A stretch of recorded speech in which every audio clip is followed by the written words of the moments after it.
अस्सलामुअलैकुम नाजरीन, खाकसार रहीम अहमद ख़ान इस्तकबाल करता हूँ आपका तस्नीम टीवी पर। राजस्थान हुकूमत के 3 साल मुकम्मल होने के बाद बिलाखिर रियासत में सियासी बदलाव का रास्ता अब साफ हो चुका है। अशोक गहलोत हुकूमत ने बुधवार की शाम को रियासती सतह के 44 कमीशनों, कॉरपोरेशनों और बोर्ड में चेयरमैन और वाइस चेयरमैन की तकर्रुरी के अहकामात जारी कर दिए हैं। बता दें कि हुकूमत के क़याम के बाद से कोरोना वबा और साबिक नायब वज़ीर आला सचिन पायलट और सीएम गहलोत के दरमियान सियासी रस्साकशी के चलते इन तकर्रुरियों की राह में रुकावटें खड़ी थी।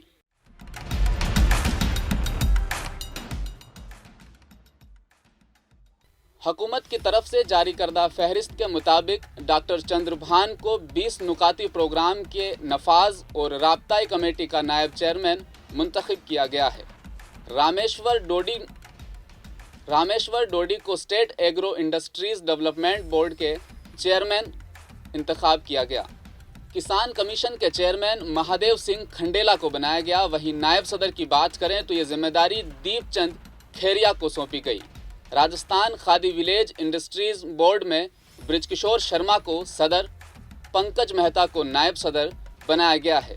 जुबैर खान को मेवात रीजनल डेवलपमेंट बोर्ड का चेयरमैन बनाया गया है। Rajasthan state seed corporation limited की जिम्मेदारी धीरज गुर्जर को सौंपी गई। वहीं आदर्श नगर के एमएलए रफ़ीक खान को राजस्थान रियासती अक़लियती कमीशन के चेयरमैन की जिम्मेदारी सौंपी गई। हाकम अली खान को राजस्थान वक्फ डेवलपमेंट काउंसिल के सदर मुंतखब किया गया। जस्टिस भंवरू खान को राजस्थान रियासती पसमानदा कमीशन का चेयरमैन बनाया गया। वहीं रिहाना रियाज को राजस्थान रियासती ख़वातीन कमीशन के चेयरमैन की जिम्मेदारी सौंपी गई। मुमताज़ मसीह को रज़ाकाराना शोबे की तरक्की के मरकज़ के चेयरमैन की जिम्मेदारी दी गई है।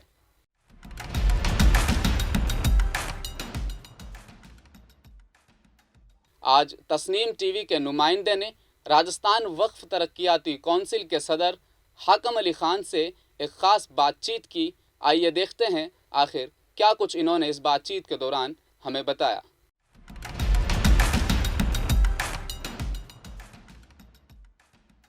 आदाब नाज़रीन, आप देख रहे हैं तस्नीम टीवी। मैं आपका मेज़बान रमाकांत गोस्वामी। हमारे साथ हैं हाकम अली खान जी, जो फतेहपुर से विधायक हैं। राजस्थान सरकार द्वारा राजस्थान वक्फ तरक्याती काउंसिल का सदर बनाने पर तस्नीम टीवी तरफ से इनको मुबारकबाद। जानते हैं कि वक्फ को लेकर राजस्थान में क्या इनकी नीति रहेगी, आगे रणनीति रहेगी। काम को लेकर समय कम है और जिम्मेदारियां ज़्यादा हैं। पहले तो तस्नीम टीवी की तरफ से आपको मुबारकबाद। शुक्रिया, बहुत बहुत शुक्रिया। समय कम है क्योंकि लगातार 19 महीने बच चुके हैं चुनाव को लेकर और इस तरह से अब अध्यक्ष की नियुक्ति आपको मिली, तो क्या लेकर आपकी रणनीति रहेगी विकास को लेकर? अभी हमें नियुक्ति दी गई है हमारे लोकप्रिय मुख्यमंत्री अशोक जी गहलोत और प्रदेश अध्यक्ष गोविंद सिंह डोटासरा के और प्रभारी अजय माकन के द्वारा। तो हमें नियुक्ति हुई है। हम अभी बैठेंगे, मीटिंग करेंगे, अधिकारियों से फीडबैक लेंगे और हम हमारे लोकप्रिय मुख्यमंत्री से वक्फ के संबंध में जो भी कोई हम विकास कर सकते हैं उसके संबंध में हम प्रपोजल बनाएंगे। पूरे राजस्थान में हम संबंधित जिला जो अधिकारी हैं उनसे, हम अल्पसंख्यक अधिकारी हैं उनसे हम मंगाएंगे कि आपके ज़िले में कहाँ कहाँ वक्फ की संपत्तियाँ हैं और हम कौन सी संपत्ति जो पड़ी है उसको हम डेवलप कर सकते हैं। जैसे बहुत पुराने भवन बने हुए हैं, जैसे कोई धर्मशाला है, कोई मदरसा है, कोई स्कूल है, कोई मस्जिद है, और भी बहुत सारे जो बने हुए हैं, वो जहाँ जहाँ ज़रूरत होगी वहाँ हम मिलके वक्फ बोर्ड के चेयरमैन, हमारे अल्पसंख्यक मामलात के मंत्री, हमारी जो वक्फ परिषद है उसके सदस्य हैं, उन सब से हम मिल करके बैठ के बात कर करके और पूरी हमारी सरकार से कोशिश करेंगे कि सरकार की जितनी भी योजनाएं हैं वो योजनाएं हम धरातल तक लाएं और जिन लोगों को इनसे लाभ मिल सके वो लाभ हम दिलाने की पूरी कोशिश करेंगे। जैसा कि 26 जिलों में वक्फ की बेशकीमती संपत्तियां हैं, 700 से ज़्यादा कमेटियां हैं। किराएदारों और कब्जेदारों के बीच में कहीं ना कहीं किराए की वसूली को लेकर भी विवाद चल रहा है। कहीं ना कहीं वक्फ की संपत्तियों में आए दिन कब्जे की भी सूचना आती रहती है, जिसको लेकर पिछले दिनों वक्फ बोर्ड ने एक कमेटी भी निर्धारित की है और ई टेंडरिंग की व्यवस्था भी ला रही है। उसको लेकर क्या रणनीति रहेगी, कैसे किराया वसूला किया जाए, क्योंकि समय बहुत कम है और जिस तरह से वक्फ की संपत्तियों को लेकर विवाद है, 700 से ज़्यादा कमेटी बनी हुई है, कमेटियों को पता नहीं है कि किस तरह से अंशदान होता है और ये तमाम चीज़ें हैं जो एक तरह से कहीं ना कहीं इसको धरातल तक कैसे ले पाएंगे। देखो, अभी तक जिलों में कमेटियां बनी हुई हैं, आपकी बात से कमेटियों के पास अभी तक पूरा पावर नहीं था। अब हम पूरी कमेटियों को पावर देंगे और कमेटियों के जो सदस्य हैं, अध्यक्ष हैं, चेयरमैन हैं, उनको बुला करके हम बात करेंगे। और जहाँ जहाँ डिस्प्यूट है, जो कब्जा कर रखा है किसी ने, उसको बुलाएंगे। जो किराएदार है उसको बुलाएंगे, उनको हम नोटिस देंगे कि भाई जो किराएदार है उसको कहेंगे आप किराया बढ़ाओ, जो अगर किराया बढ़ा दो तो ठीक है, अन्यथा खाली कराओ। वक़्फ़ की संपत्ति है। और जो कोई अवैध कब्जे जो कर रखे हैं, उनको मैं कहना चाहूँगा कि आप अब संभल जाइए और अवैध कब्जे अब नहीं चलेंगे। या तो आप उसकी लीज कराओ वक्फ बोर्ड से, नियमानुसार अगर लीज होती है तो ठीक है, अगर लीज नहीं होती है, नहीं तो आपको उस वक्फ की संपत्ति है उसको आपको खाली करना ही होगा। जैसा कि राजस्थान से बाहर की बात करें तो देश में एक चुनाव का माहौल है, 5 राज्यों में चुनाव है। हाल ही में कल उत्तर प्रदेश में भी पहला चरण का चुनाव 58 सीटों पर हुआ है। जिस तरह से देश में तुष्टीकरण की राजनीति हो रही है, कहीं ना कहीं वोटों का ध्रुवीकरण हो रहा है। हाल ही में कर्नाटक में एक हिजाब का मामला है, उसको लेकर भी कहीं ना कहीं वो यूपी में गहराया जा रहा है। अब धीरे धीरे नॉर्थ इंडिया में भी वो मामला फैलता जा रहा है। उसको लेकर आप क्या कहना चाहेंगे? नहीं, ये जो कर्नाटक वाला मामला है, इसमें भाजपा के लोग बगैर मतलब में उसको तोड़ दे रहे हैं। भारत स्वतंत्र देश है, हर एक आदमी को अपना अधिकार है और भारत में मानव अधिकार का भी पूरी पालन होती है। हर औरत को वो क्या कपड़ा पहनेगी, वो हिजाब पहनेगी या बुर्का पहनेगी या घूंघट निकालेगी, ये किसी कोई नहीं कोई सरकार थोप सकती, न कोई पार्टी थोप सकता, न कोई संगठन थोप सकता। हर औरत को अपना अधिकार है कि वो कपड़ा पहने।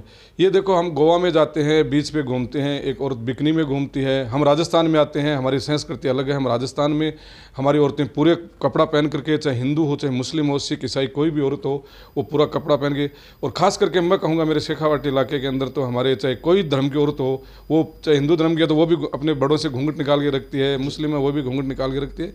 तो ये तो एक मेरे ख्याल से पोमटरबंडा है ये कि हिजाब नहीं पहन के आ सकते, ये नहीं आ सकते। हर औरत को अपना अधिकार है, अपना कपड़ा वो क्या पहने, हम उस पर थोप नहीं सकते। लेकिन इस तरह के जब मुद्दे देश में आते हैं तो कहीं ना कहीं चुनाव के समय ही इस तरह के मुद्दे क्यों आते हैं? तो कहीं ना कहीं जो तुष्टीकरण की राजनीति है, बांटने का प्रयास किया जा रहा है, तो चुनाव के समय ही ऐसे मुद्दे क्यों आते हैं? क्योंकि इनके पास विकास में बताने के लिए कुछ भी नहीं है कि हमने 7 साल में राज किया है, हमने क्या किया 7 साल में भारत सरकार ने। और यूपी में जो काफ़ी टाइम से बीजेपी की सरकार बनी हुई है, इन्होंने 5 साल निकाल दिए आपस में लड़ाई झगड़े में, बंटवारे में, और विकास किया नहीं। अब जनता विकास के लिए पूछे तो जनता का दिमाग डाइवर्ट करने के लिए लोग कोई ना कोई ऐसा मुद्दा लेके आते हैं। लेकिन अब जनता समझ चुकी है, इन मुद्दों में जनता कोई नहीं आने वाली है। जनता को सब पता है कि हिजाब बंद करने से किसी को नौकरी नहीं मिलेगी, किसी को खाना नहीं मिलेगा, किसी को कोई रोज़गार नहीं मिलेगा। तो लोग अब समझ चुके हैं, न हिजाब से, न कोई जातिवाद से, न कोई धर्म से। अगर जनता को रोज़गार मिलेगा और जनता को अगर काम मिलेगा, जनता को अगर खाना मिलेगा, तो भारत को विकसित करना होगा और भारत के अंदर विकास की गंगा बहानी होगी। तब जा कर के लोग अब समझ चुके हैं, इनके बहकावे में नहीं आने वाले। देखो, अब रिजल्ट आने दो। जैसा वेस्ट बंगाल में रिजल्ट आया था, वैसा का वैसा रिजल्ट इन 5 राज्यों में आएगा और इनकी बोलती बंद हो जाएगी। जैसा कि बात करें, राजस्थान में आने वाले 19 महीनों बाद चुनाव में आने वाला है राजस्थान राज्य। और मुस्लिम कम्युनिटी की बात करें तो राजस्थान में 60 लाख से ज़्यादा मतदाता मुस्लिम है।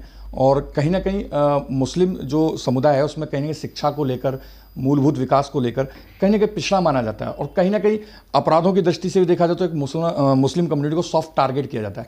तो उसको लेकर आप क्या करना, एक मुस्लिम कम्युनिटी के होने के नाते हैं और आप राजनीति में है, तो उसके भविष्य के लिए, शिक्षा के लिए आप क्या प्रयास करेंगे और किस तरह से आप लोगों को संदेश देना चाहेंगे? नहीं, मैं यही कहना चाहूँगा कि बच्चों को ज़्यादा से ज़्यादा स्कूलों में भेजें। अभी हमारी सरकार ने, पहले ये मुद्दा था कि उर्दू की तालीम नहीं हो रही है। जैसे मानो कोई उर्दू पढ़ना चाहता है, उर्दू में भी बहुत सारे ऑप्शन हैं, बहुत सारे मांग है। तो अभी हमारी सरकार ने उर्दू के टीचर की 600 पोस्टें दे दी। जहाँ जहाँ बच्चे उर्दू पढ़ने वाले उर्दू दें। और ज़्यादा से ज़्यादा शिक्षित होगे, काम पे लगोगे, नौकरी में जाओगे। अगर आप शिक्षित नहीं होंगे, चाहे कोई धर्म के हो, चाहे मुस्लिम हो, हिंदू, ईसाई, कोई धर्म के हो, शिक्षा ज़रूरी है। जैसे हमारे राजस्थान में अभी देखो, जाट कम्युनिटी सिर्फ किसान का काम करती थी, खेती का काम करती थी, लेकिन उन्होंने शिक्षा की तरफ ध्यान दिया। तो मैं समझता हूँ, जहाँ तक आज की तारीख में जाट कम्युनिटी शिक्षा में और नौकरी में सबसे आगे। उसी तरह से मैं मुस्लिम कम्युनिटी के लोगों को, बच्चों को ये कहना चाहूँगा कि आप कंपटीशन करो तो शिक्षा का कंपटीशन करो।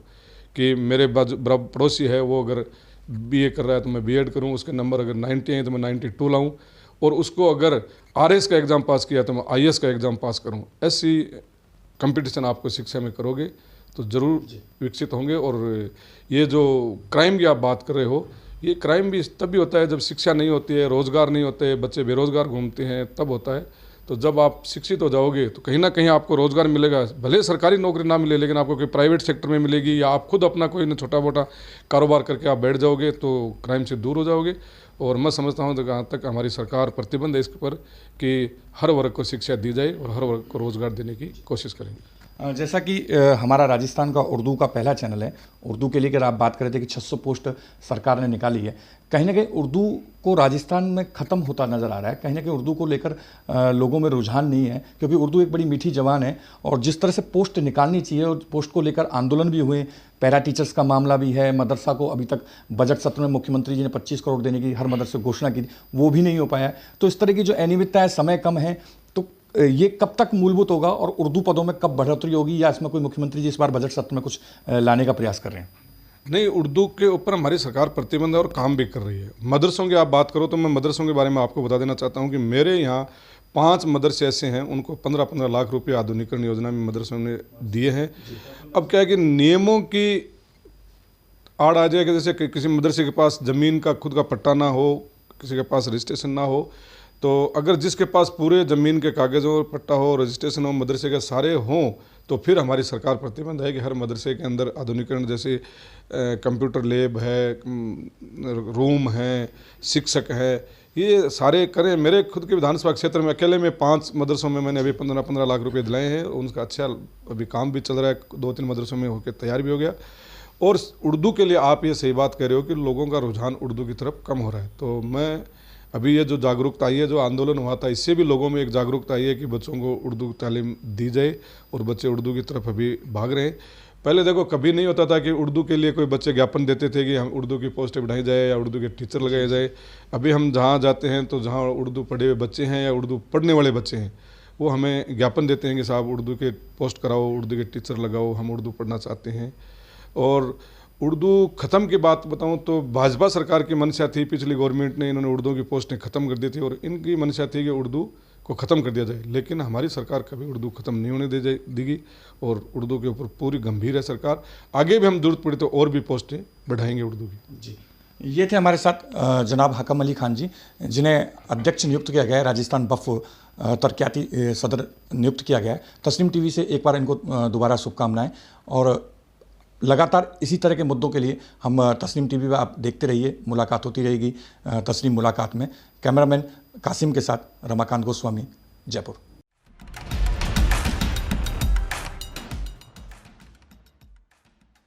फिलहाल के लिए इतना ही। देखते रहिए तस्नीम टीवी। अल्लाह हाफिज़।